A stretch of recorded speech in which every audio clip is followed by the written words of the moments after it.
Hey Kids Campers! Welcome back for our third week in our study on the Beatitudes. Today's Beatitude is, "Blessed are those who mourn, for they will be comforted." But before we get into that, let's play a game.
joining us with our fun and worship. So today's beatitude is, "Blessed are those who mourn, for they will be comforted." Another word for mourn is sad or sadness. And I bet sometimes you might be feeling sad, especially right now. What I want you to know, and what Miss Chloe wants you to know, is that it is okay to feel sad. If you're thinking about Thanksgiving and maybe things are going to be a little different this year, it's okay if that makes you feel a little bit sad. If school is a little bit different, that's okay if it makes you feel sad too.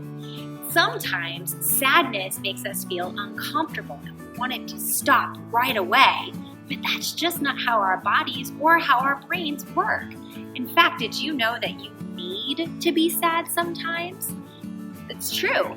God designed our bodies to feel all kinds of things, and sadness is one of them.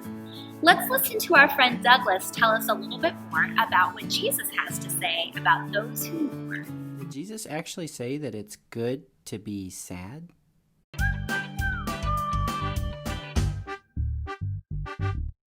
Hey guys, it's me again, Douglas, and today we're going to be continuing in our talks about the Beatitudes. Yeah, those 8 different blessings that Jesus was talking about. You know, he's talking about 8 different people who seemed really unfortunate, but were actually really blessed. And the one we're talking about today is where Jesus said, "Blessed are those who mourn, for they will be comforted." Now that word mourn means like those who are sad, right? Sometimes we use that word mourn like mourning, not like early in the day, but M-O-U-R-N. Like you might mourn when someone close to you dies. So Jesus is pretty much saying that blessed are those who are sad. And you know, in all these Beatitudes, Jesus is talking about this idea of like how to find true happiness, right? And it seems like for most of us, if we're looking for true happiness, we're just trying to not be uncomfortable. Like we think that if we run away from uncomfortable situations or uncomfortable feelings, that's how you can be happy. But you don't find true comfort by running away from what's uncomfortable. You find true comfort by running to God. And you know, it seems like it should make sense if you say that it's uncomfortable in that direction, you should just go the opposite direction of what's uncomfortable, and that's where you'll find comfort. But that's not really how it works. Sometimes it's okay and even necessary to be sad. God loves you and he wants what's best for you. And so you might think, well, if God loves me, then he never wants me to be sad. But he does. There are some times where we need to be sad. You know, like, have you ever had a really good cry? You know, it seems like an oxymoron. It seems like an opposite. Like, good cry seems like an opposite. But sometimes it can really, really help to just cry and cry and cry about something that makes you sad. And it's not going to make you feel better to just pretend that you're not sad. That doesn't help at all. I think especially boys, this is kind of hard for because, you know, you got to be tough, right? But no, Jesus says, blessed are those who mourn. It's okay to be sad. Jesus was sad. You know, there's this time in the Bible where Jesus' friend Lazarus died. And his sister, you know, Lazarus' sisters and their friends, they were all very sad that Lazarus died. And they said, you know, Jesus, maybe you could have saved him if you were here. And later on, Jesus does bring Lazarus from the dead. He didn't need to save him before he died. He could raise him from the dead. And Jesus knew this the whole time. But the fact that Jesus' friends were sad made him sad. The shortest verse in the whole Bible says Jesus wept, or Jesus cried. And he didn't cry because Lazarus was dead and that was the end of Lazarus. No, he knew he'd come back, but he was sad because his friends were sad. I think that when Jesus says, blessed are those who mourn, it's not just blessed are those who are sad. It's blessed are those who are sad about what makes God sad. You know, and so one thing that makes God sad is, well, sad situations. When you're sad, that makes God sad. And when other people are sad, that makes God sad. So you and I should care about what's happening to other people. You know, if someone comes to you and they say, oh, I had this really terrible day and this really sad thing happened, God isn't saying that you should be like, oh, don't worry, get over it, it's not a big deal. No, it's okay for them to be sad and we should be sad for them and help them through it. And if something sad has happened to you, it's okay to feel bad about it. Because sometimes the path to happiness goes through this valley of sadness, and that's okay. And another thing that makes God sad is our sin. When you and I do things that God tells us not to do, that makes him sad. And that should make us sad too. Now, I'm not saying that we should just give up or that we should stay sad forever, but we should take seriously the things that Jesus takes seriously. We should be sad for what makes God sad. And so my challenge to you guys today is not that you would just give up and be sad all the time, but my challenge is that you would allow yourself to be sad. Allow yourself to feel bad about what makes God sad. Because actually, that is the path to true happiness, true comfort. It's not running away from what's uncomfortable. It's running to God. Because Jesus said, "Blessed are those who mourn, for they will be comforted." I love how Douglas talks about that beatitude. He does a great job. You know, Miss Heather, when I was in college, I studied brains. And sadness is really important. When you feel sadness, it's like you're a wet dishcloth and you've got all of the water is like all of the yucky feelings that are making you feel sad or angry or stressed. And then when you cry and when you let yourself feel sad, it's like bringing that dish rag out and all the yucky stuff goes away and you feel better afterward. Oh, that's a really cool way to think about sadness. You know, I was thinking too, when we cry, we signal to other people that we are feeling sad. And so when we cry, it's almost like we're letting people know, hey, I need help. We're even inviting them to come and help us. Well, that means that if we see somebody crying or feeling sad, we have an opportunity to make them feel better. We sure do. We have a story for you guys today about someone who feels sadness, and instead of pushing sadness away, they take some time to try to understand why they have that feeling. Let's listen to this story. When Sadness is at Your Door by Eland. Sometimes sadness arrives unexpectedly. It follows you around and sits so close to you you can hardly breathe. You can try to hide it, but it feels like you've become sadness yourself. Try not to be afraid of sadness. Give it a name. Listen to it. Ask where it comes from and what it needs. If you don't understand each other, just sit together and be quiet for a while. Find something that you both enjoy, like drawing,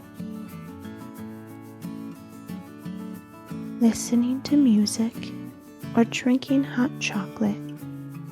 Maybe sadness doesn't like to stay inside. Try letting it out sometimes. Go for a walk through the trees. You can listen to their sounds together. Maybe all it wants to know is that it is welcome.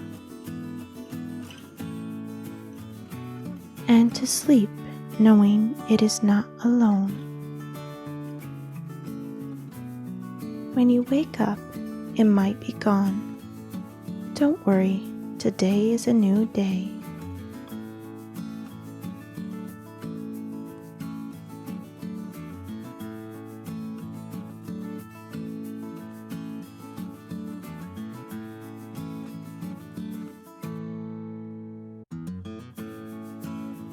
Thank you so much for joining us, Kids Campers. Until next week.